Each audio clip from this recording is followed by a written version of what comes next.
Hey guys, what is going on? I'm Fari, and today we're going to be looking at the start of the biology course for Stage 6 Science. Now, if you are choosing this as an elective, fantastic, you've chosen one of the most popular sciences in the state, probably even the country. And you're going to be joining a lot of people who are going up for their biology HSC in a couple of years' time. However, in order to ensure that you're giving yourself your best advantage, please ensure that you're taking notes in class, two, you're going over all the resources you can, three, you practice using this stuff, and four, you like and subscribe. Today we're going to be looking at cells as the basis of life, which is module 1. So to start with, these are the types of questions you're going to be looking at if you are doing biology. Now, at the end of each topic, you should be able to answer these questions with a considerable degree of confidence. Now, for whatever reason you feel as though you're missing something or you have no idea what the question's asking, you might need to go back and have another look at the material because you could be missing something crucial. So today we're focusing on these first two as we go into why cells are the basis of life. Now, already you would have covered in primary school and junior school that cells are structured in different ways to help them do jobs. Now here we have a comparison between an animal and a plant cell. Animal cells on this side, plant cells on the other. And what makes them different is that plant cells have some unique structures and features and organelles that animal cells don't. Now, in order to study these, we tend to use microscopes. Now, the microscope was originally developed by a chap by the name of Anton van Leeuwenhoek several hundred years ago, and he utilized light in order to magnify an object several times. Now, in those days, he may have used it to examine fibers of fabric, because originally he was a tailor. But then, when other people started to use it to identify samples of water or plant or animal tissue, they found some very unique stuff. So a light microscope can magnify something by around about 2,000 times, or its max resolution is approximately 200 nanometers. It can be used for both living and non-living specimens. So in other words, you don't have to preserve a specimen to put it on there, but nor do you have to, keep something alive in order to use it. Now the downside is that we can't actually see everything in great detail. We need to go smaller. And eventually we started developing what became known as electron microscopes. So an electron microscope is like if we threw a whole bunch of ping pong balls at an object on the far side of the room, and we measured which ones came back, how far they bounced and whatnot, we could give a pretty good idea of how big that object is. Now, depending on what type of electron microscope you have, you can get two different images. A transmission electron microscope creates a very high resolution two-dimensional image, which means that, it could be very useful for a picture of something, but if we want to see the internalized structure of it, it's going to be much more difficult. So we need a scanning electron microscope, which can do something 10 million times resolution, which is incredibly precise. And it creates a three-dimensional image. Now there are downsides to certain types of microscopes, and the big one is we cannot see through something that is opaque. So opaque, meaning can't see through it, like this pencil case. You can have transparent, which is like the air between myself and the camera, and there's also translucent, which is able to bend light like frosted glass or mist. Now, a confocal laser scanning microscope takes many two-dimensional layered images and lays them on top of one another, which can be very useful, similar to how a 3D printer operates. Now, if we look at these, where's my mouse gone? There you are. So if we look at these two cells, animal cells and plant cells both contain a nucleus, they both contain mitochondria, they both contain vacuoles, they both contain cell membrane. But a plant cell also has a much larger central vacuole. It also contains cell walls to provide structure. It also has a chloroplast to help convert sugars into long-term food stores. And because of this small difference in between the two of them, we have very big differences in animals and plants. So let's go over a few of the different structures here. So a vacuole is like a vacuum. It sucks up material, particularly water and nutrients, and then can release it into the rest of the cell when it needs to, like how you take a drink bottle to class, instead of going back to the bubbler every few seconds, which you shouldn't be doing. The cell wall is an additional, more rigid layer around the cell membrane, and this enables it to have internalized structure distributed throughout the entire organism. So if you're looking at a plant and you cut it down, plants don't have bones inside them. You don't have to worry about choking on a bone if you're eating a piece of celery, do you? Because every cell wall serves as like a portion of the bone, compared to an animal which has a very gelatinous sort of shape and requires specialized bone cells to help provide structure to the overall organism. The chloroplast here is sort of like the antithesis or the opposite of a mitochondria. A mitochondria is like a furnace.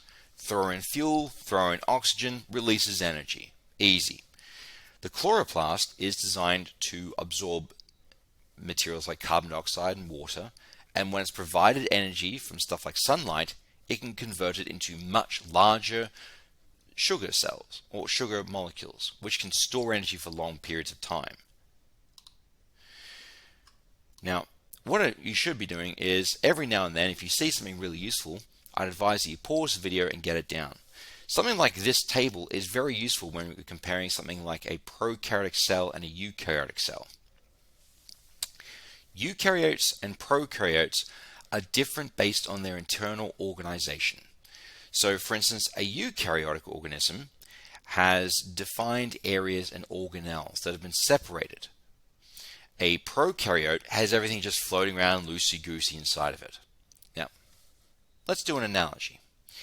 Imagine the prokaryote cell and eukaryotic cell are two houses. All right?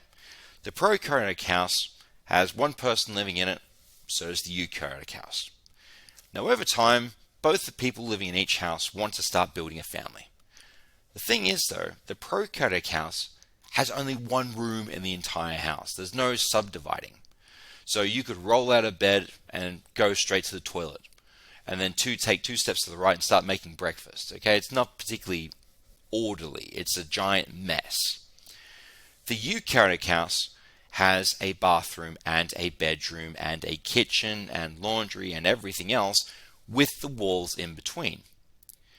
Now, the prokaryotic house owner and the eukaryotic house owner, they both decide they want to start a family.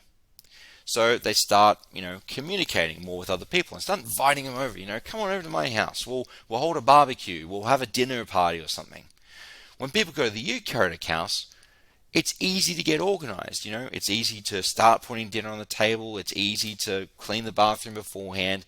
It's able to, tidy up the living room. The prokaryotic household, however, still looks like a giant mess. And when people come in, they're assuming that a bomb hit it. The reason why I bring up this analogy is because by subdividing the cell and organizing it, you can make the cell run more efficiently. And since a human body or any large multicellular organism has hundreds of millions of cells that have to work together, being organized is the first step to them succeeding at this. You can't work with a large number of people unless there's a system or an order in place to help them. That's why schools have year groups. That's why those year groups might be subdivided into classes. Even on a footy team, you have positions because you have a large number of people playing. Now, the prokaryotic cell is primarily unicellular. It's more often than not consisting of only one cell. And because it's only one cell, it can get away with being that messy. Eukaryotes are more often not used in multicellular organisms, so that's why they have to be organized. Now, osmosis and diffusion are ways that we can absorb and get rid of materials in and out of the body, or in particular, in and out of cells. So diffusion here is where we have movement of particles from a region where they're highly concentrated to a region where they're low concentration. When the concentrations are about equal, they stop moving, they stop transitioning. So here we have one giant lump of salt that's been put into some warm water. Obviously, you predict it's going to dissolve. And when it dissolves, once it's finally finished, the salt particles are equally distributed throughout the entire solution. Now this works a lot faster if there's a much steeper gradient involved. So if it's really high in one area and really low in the other one, they're going to react to balance faster because nature typically hates imbalance. Osmosis is slightly different. Osmosis is what we call an active process rather than a passive one. So here we have water that is has a low concentration of solute in it, and on the other side has a very high concentration of solute. But respectively, the water, there is more water per salt on the left-hand side than there is on the right. Now it's moving through a semi-permeable membrane, which is a substance that allows some stuff to move through it. The salt crystals stay where they are, but the water has moved over. Osmosis is defined as the movement of water from a dilute region of water to a concentrated. It doesn't require energy input and creates a higher osmotic pressure the more water that crosses the membrane. So it almost like creates its own pressure system to move stuff over. Now, cells, as we know, are very small. The reason why is because they have a surface area to volume ratio. We said here that we have a semi-permeable membrane that allows stuff to move from one side to the other. That's very similar to our cell membrane. If for whatever reason that cell membrane cannot absorb enough material to help everything else inside that cell, the cell will die.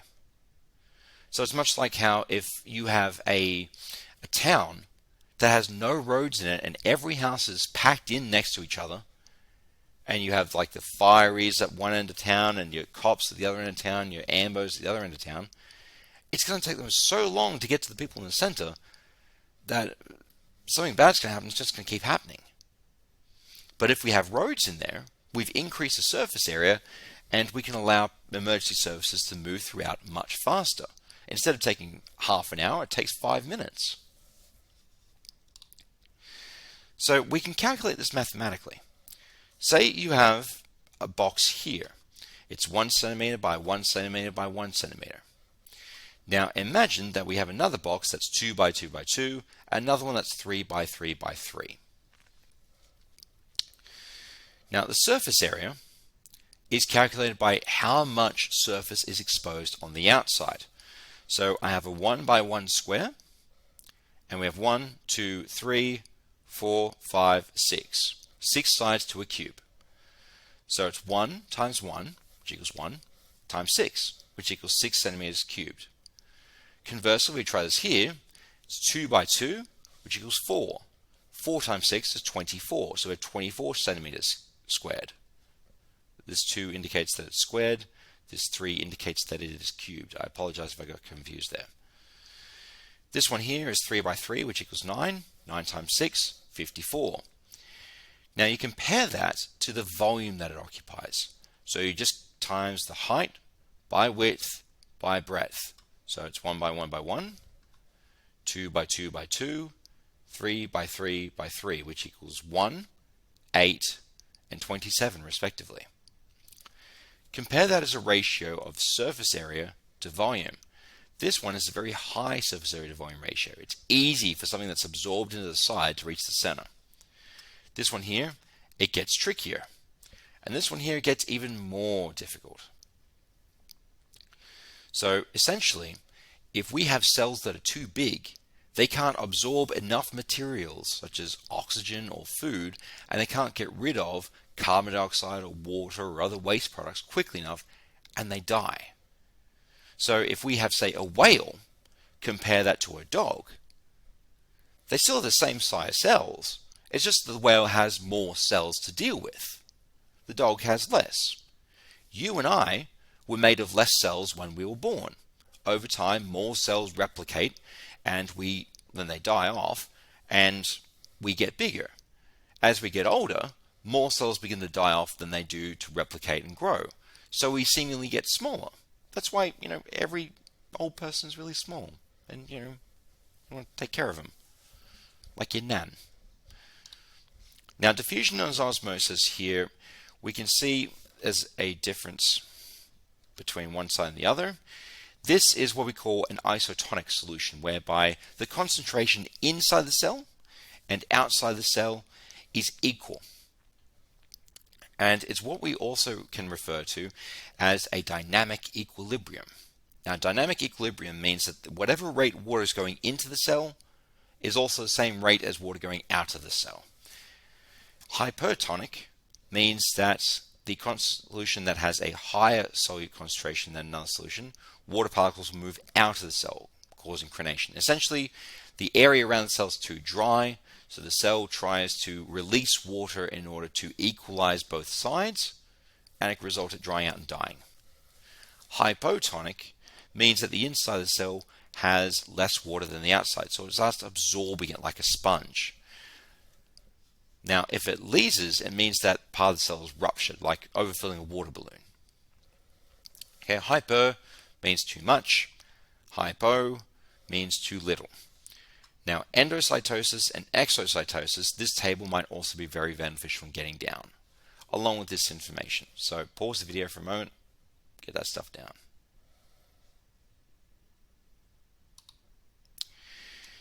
Now, this is two of the processes that we talked about earlier. Photosynthesis and respiration. Now, respiration is an exothermic reaction that occurs inside the mitochondria.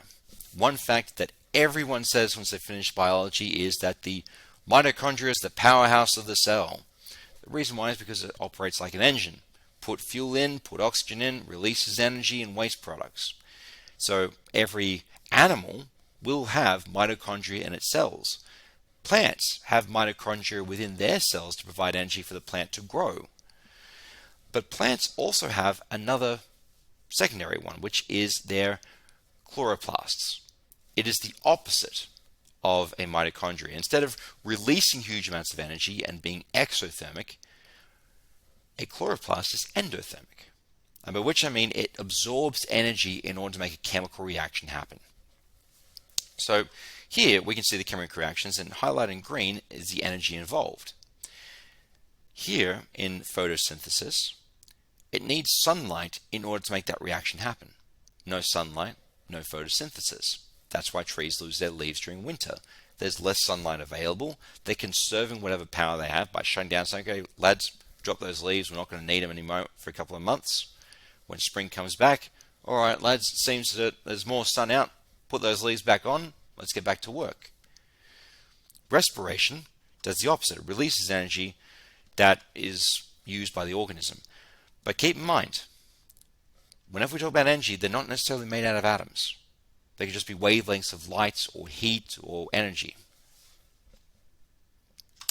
So it would be crucial to ensure that you understand the word equation, we got it written down, as well as having a chemical equation written down.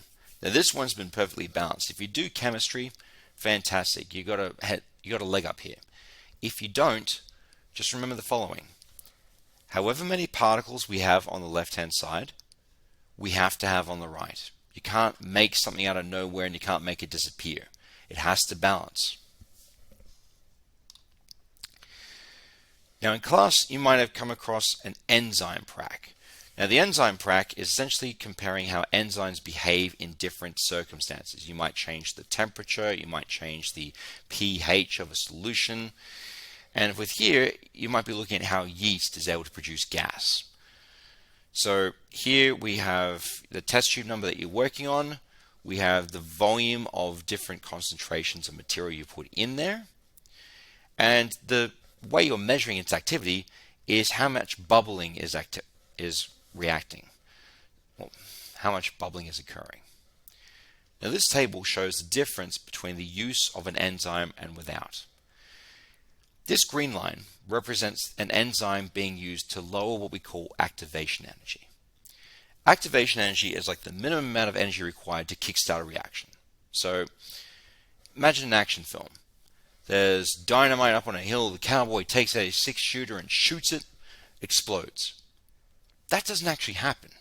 The reason why is because the bullet isn't hot enough or imparts enough thermal energy in the dynamite to make it explode. Instead, you'd use a match because the match has a steady flame that provides energy to it and to make it explode. Now this purple line is what happens if the enzyme isn't present. An enzyme is just like a biological catalyst. It speeds up a reaction by lowering the activation energy required to make it occur. So it's almost like taking a shortcut to make that reaction kick off.